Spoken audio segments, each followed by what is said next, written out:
Liquor కేసులో ED విచారణకు దూరంగా ఉన్నారు ఎమ్మెల్సీ కవిత. హైదరాబాద్లోని ఇంట్లోనే ఉన్న కవిత సుప్రీంకోర్టు తీర్పు తర్వాతే ముందుకు వెళ్లనున్నారు. ఈ కేసులో మరోసారి తమ ముందు హాజరు కావాలని ఎమ్మెల్సీ కవితకు నిన్న ఈడీ నోటీసులు జారీ చేయగా నోటీసులపై సుప్రీంను ఆశ్రయించారు కవిత. ఇవాళ సుప్రీంకోర్టులో కవిత పిటిషన్పై విచారణ జరగనుంది. Justice Sanjay Kishan Kaur, justice Sudhanshu Dhulia, justice Aravind కుమార్తో కూడిన ధర్మాసనం ఈ పిటిషన్ను విచారించనుంది. కవిత తరపున ప్రముఖ సీనియర్ న్యాయవాది విక్రమ్ చౌదరి వాదనలు వినిపించనున్నారు. లిక్కర్ కేసులో తనకు ఈడీ ఇచ్చిన నోటీసులను రద్దు చేయాలని, ఎలాంటి చర్యలు తీసుకోకుండా ఆదేశాలు ఇవ్వాలని కోరారు. కేసు పెండింగ్లో ఉండగా నోటీసులు ఎలా జారీ చేస్తారని ప్రశ్నించారు. గతంలో కూడా మహిళలను ఈడీ కార్యాలయానికి పిలిచి ప్రశ్నించటాన్ని సవాల్ చేశారు ఎమ్మెల్సీ కవిత.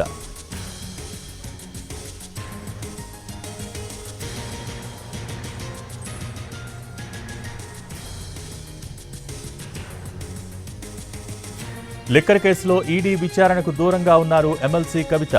హైదరాబాద్లోని ఇంట్లోనే ఉన్న కవిత సుప్రీంకోర్టు తీర్పు తర్వాతే ముందుకు వెళ్లనున్నారు. ఈ కేసులో మరోసారి తమ ముందు హాజరు కావాలని ఎమ్మెల్సీ కవితకు నిన్న ఈడీ నోటీసులు జారీ చేయగా నోటీసులపై సుప్రీంను ఆశ్రయించారు కవిత. కాసేపట్లో సుప్రీంకోర్టులో కవిత పిటిషన్పై విచారణ జరగనుంది.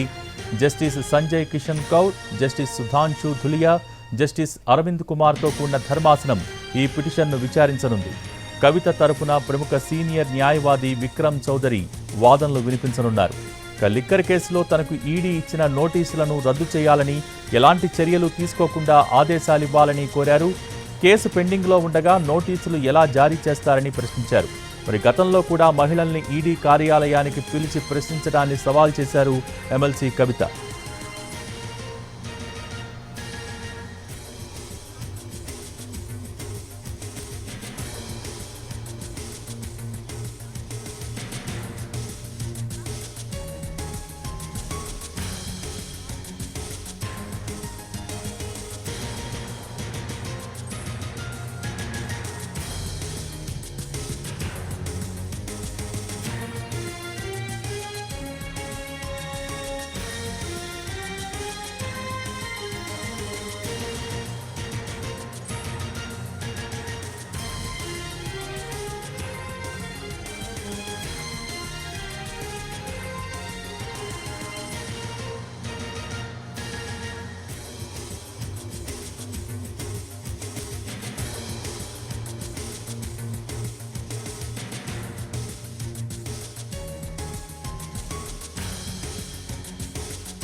లిక్కర్ కేసులో ఈడీ విచారణకు దూరంగా ఉన్నారు ఎమ్మెల్సీ కవిత. హైదరాబాద్లోని ఇంట్లోనే ఉన్న కవిత సుప్రీంకోర్టు తీర్పు తర్వాతే ముందుకు వెళ్లనున్నారు. ఈ కేసులో మరోసారి తమ ముందు హాజరు కావాలని ఎమ్మెల్సీ కవితకు నిన్న ఈడీ నోటీసులు జారీ చేయగా నోటీసులపై సుప్రీంను ఆశ్రయించారు కవిత. మరి కాసేపట్లో సుప్రీంకోర్టులో కవిత పిటిషన్పై విచారణ జరగబోతోంది. దీనికి సంబంధించి పూర్తి అప్డేట్స్ మా ప్రతినిధి రాజు సుప్రీంకోర్టు ప్రాంగణం నుంచి అందిస్తారు. Raju, over to you.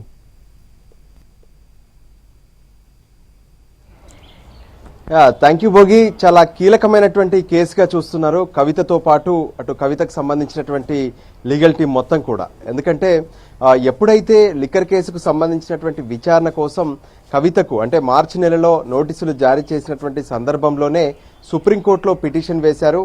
మహిళలను విచారించే అంశంతో పాటు తనకు జారీ చేసినటువంటి ఈడీ నోటీసులను రద్దు చేయాలి, అంతేకాకుండా ఈడీ తనపై ఎటువంటి చర్యలు తీసుకోకుండా సుప్రీంకోర్టు ఆదేశించాలని చెప్పి కవిత సుప్రీంకోర్టును ఆశ్రయించడం జరిగింది.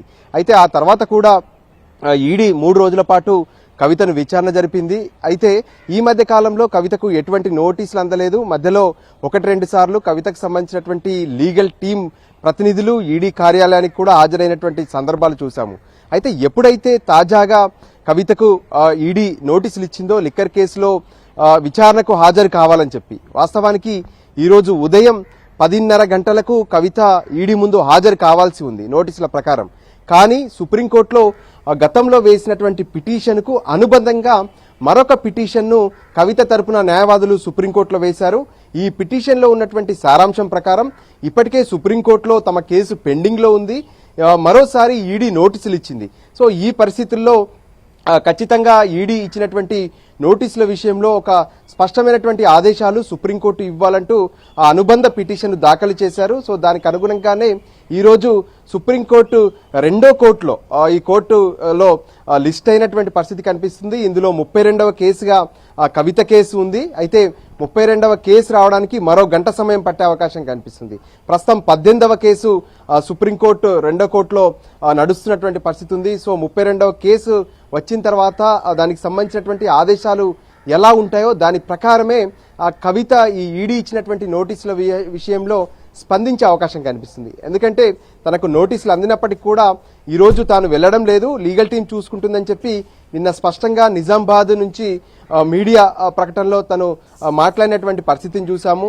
సో దానికి అనుగుణంగానే సుప్రీంకోర్టు ఇచ్చేటటువంటి ఆదేశాల తర్వాతే కవిత ఈడీ ముందుకు వెళ్లాలా లేదా అనే దాని మీద నిర్ణయం తీసుకునే అవకాశం కనిపిస్తుంది. అయితే ఇప్పటికే ఈడీ అధికారులకు సైతం తనకిచ్చినటువంటి నోటీస్కు రిప్లై ఇచ్చినట్టుగా తెలుస్తుంది. ఏదైతే సుప్రీంకోర్టులో ఈరోజు తన కేసు విచారణ ఉంది ఇదే అంశం పైన. సో ఈ కేసు విచారణ తర్వాత ఆ కోర్టు ఆదేశాల ప్రకారం తాను నడుచుకుంటాను అని చెప్పి కూడా ఈడీ అధికారులకు తనకు వచ్చినటువంటి నోటీస్కు రిప్లైగా కూడా ఇచ్చినటువంటి పరిస్థితి కనిపిస్తుంది. సో కవిత తరపున సుప్రీంకోర్టులో సీనియర్ కౌన్సిల్ విక్రమ్ చౌదరి తన వాదనలు వినిపించబోతున్నారు. గతంలో ఈడీ కేసుల్లో మహిళలను విచారించినటువంటి విధానం, వాళ్ళ ఇళ్లలోనే విచారణ జరపాలి, మహిళలను సాయంత్రం తర్వాత అంటే 6-7 గంటల తర్వాత ఈడీ కార్యాలయంలో ఉంచుకోవద్దనే విషయాన్ని కూడా స్పష్టం చేసినటువంటి పరిస్థితులు కనిపించాయి.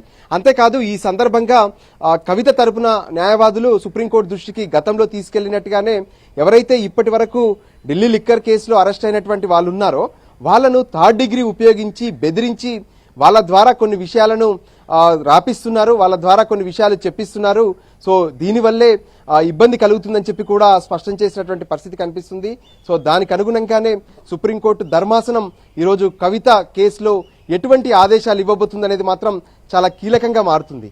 వాస్తవానికి మార్చ్ నెలలోనే సుప్రీంకోర్టులో పిటిషన్ వేసినటువంటి కవిత సంబంధించినటువంటి కేసు, ఆ తర్వాత ఈ కేసుపై విచారణ జరుపుతామని చెప్పారు. ఆ తర్వాత జూలై నెలలో ఈ కేసు లిస్ట్ కూడా అయింది. ఆ సందర్భంగా ఈడీకి నోటీసులు జారీ చేసింది కోర్టు ధర్మాసనం. సో ఈ పరిస్థితుల్లో ఇప్పుడు తాజాగా అంటే ఈ ఏదైతే నిన్న ఇచ్చినటువంటి నోటీసుల పైన మళ్ళీ సుప్రీంకోర్టుకు కవిత రావడం పట్ల ఈ రోజు సుప్రీంకోర్టు ఏ విధంగా ఆదేశాలు ఇవ్వబోతుందనేది కీలకంగా మారబోతుంది. సో ఫైనల్ గా సుప్రీంకోర్టు ఇచ్చేటటువంటి ఆదేశాల ప్రకారమే నడుచుకుంటానని చెప్పి కూడా కవిత నిర్ణయం తీసుకున్నారు. సో దానికి అనుగుణంగా లీగల్ టీం కూడా సిద్ధంగా ఉంది కేసు ప్రారంభం కాగానే తమ వాదనలు వినిపించేందుకు. అయితే ఈడీ ఎటువంటి వాదనలు చెప్పబోతుంది ఈ కేసుకు సంబంధించి అనేది కూడా చాలా కీలకంగా మారబోతుంది. ఇప్పటికే ఈడీ సైతం ఈ కేసులో అంటే గతంలో కవిత ఎప్పుడైతే సుప్రీంకోర్టును ఆశ్రయించారో దానికి ఈడీకి సుప్రీంకోర్టు నోటీసులు ఇచ్చింది ఈ కేసుకు సంబంధించినటువంటి వివరాలు అందజేయాలని. సో దానికి అనుగుణంగా ఈడీ కూడా తమ అఫిడవిట్ ను దాఖలు చేసినటువంటి పరిస్థితి కనిపిస్తుంది.